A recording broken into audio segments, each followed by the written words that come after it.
It was really simple. When they had the basketball, their offense was a lot better than our defense. When we had the basketball, their defense was a lot better than our offense. So, you know, they're just at a level that tonight we couldn't match up with. I have a ton of respect for JB and the program and the kids that they have and the way they play, and you know,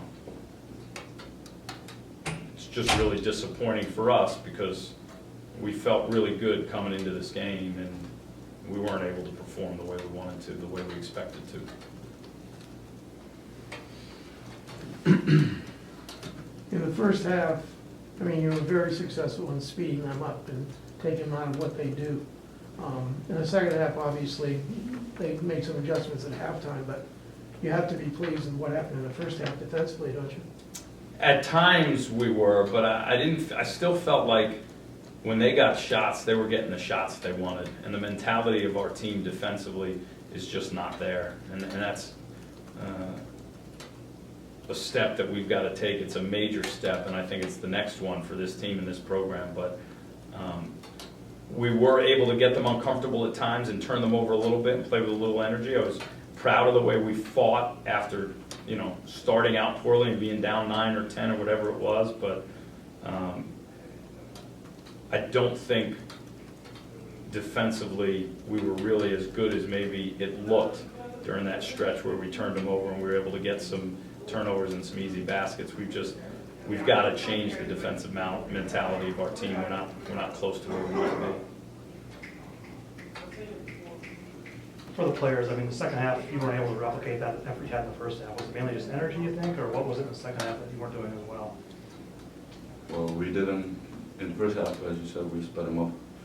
They played at our pace. The second half, we did show an energy. We gave in, and they just stepped over us, stepped on us. And we let them run their sets. We didn't run our offense as we are used to running it at a certain pace faster. It was their game in the second half.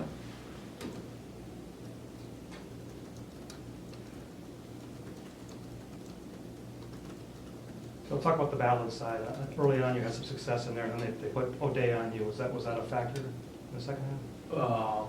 Yeah, I mean, he's definitely a good player. So he knows that it was hard to defend one-on-one. So he was going at me at the beginning of the second half, but it was clearly probably the game plan. I don't know, in the second. So there was some struggle.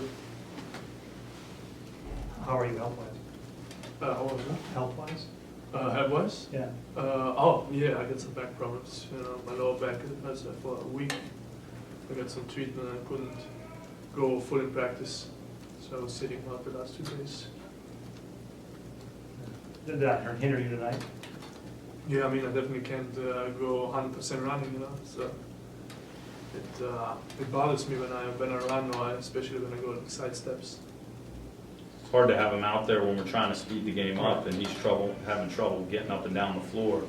You know, so he's obviously been very efficient recently in the post, you know, with the way he scores. But you know, trying to get him going up and down until struggling to run, it's just a tough combination. Struggling to walk. It looked like it's hard to watch you walk. Yeah, it hurts. Yeah. Is that kind of a double-edged sword? He only played 15 minutes. I mean, when he's in there, you have to sit him at times, but then when he sits, it probably stiffens up. Yeah, I mean, it's hard. You know, the way we managed it against Brown was amazing, to be honest. I mean, he had 14 points in 14 minutes and 5 fouls. You know, that's a hard combination to foul out in 14 minutes and still score 14 points. But yeah, and I mean, he's struggling and he gets a little bit tired, and you want to get him out, and then it's hard. He sits for 3 or 4 minutes, and now it's probably not as loose as it was. So you know, it's a challenge. We got to get him better. 3 of your 4 double-digit scorers were 15 for 17 for the floor. Obviously, that's a positive. He had a 5 for 6, a 6 for 7, and a 4 for 4. Yeah, I mean, look, we shot 52% from the field, and they owned the game for the last 12, 14 minutes. So what does that tell you? I mean, I don't look at that end.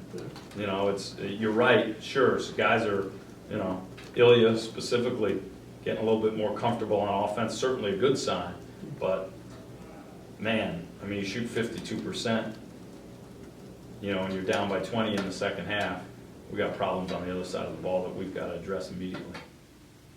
And there were turnovers in the second half, right away. It looked like some unforced errors. I guess the players, what happened early in the second half? You guys kind of looked like you were throwing the ball away a little bit, a little nervous, or? Just it wasn't going our way. We were not comfortable. As I said, we were playing at their pace, so that was probably one of the reasons. I'm not sure.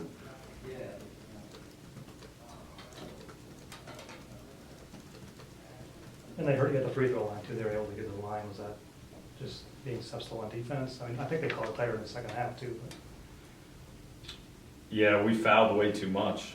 No doubt about it. We fouled way too much, and that's part of our mentality. You know, the way we close out, the way we guard the ball, it's just not good enough. So, you know, I don't think it's a matter of the way they called it. You know, just, you know, we weren't able to guard the ball the way we think we should be able to, and keep the ball in front without fouling. And you know, they were able to get to the free throw line, and they really hurt us there. All right. Did you feel good at all at halftime being tied 40, or did you still think there was trouble there? You know what? It was a little bit of fool's gold. Like, I felt good because we fought back, but you know, I felt like the score went against the run of play for a little bit. You know, I thought Vermont was better than us for, you know, the majority of the half, and we showed a lot of fight. And we sped them up and we got them uncomfortable. We took, I think, a 6-point lead. So I felt good about that, and I thought. The hard part was at 40-40 after coming back was convincing our guys that, you know, I didn't think we had any chance playing the way we had been playing. I mean, we had to come out with a higher level of intensity and toughness and scrappiness and grit and all that stuff. And so I didn't feel great at halftime, other than the fact that, you know, a really good team had us down and we battled back and took the lead and kind of took control of the game there for a little bit. That was certainly a good sign, but we got to be able to do it for 40 minutes. My last question, you did fall behind in the second half, but there was one last effort to come back. What did you feel about, you know, about the effort they gave to try to take it over again? I think we're learning how to fight. You know, I mean, I still think we've got a ways to go in that category. You know, and again, it goes to our mentality, our mental toughness. You know, we made a lot of strides in that area, so fought back in the second half. We certainly weren't going to go away, but we still have to be able to fight through what's hard. And that's, you know, a couple of our games we've won, you know, we scored 98 points, we made 13 threes, the ball's going in, you feel great, and you just ride that wave and you play with energy and intensity. You play a good team like Vermont that really guards you and makes it hard. It's hard, and we've got to fight through what's hard, and we didn't do that long enough.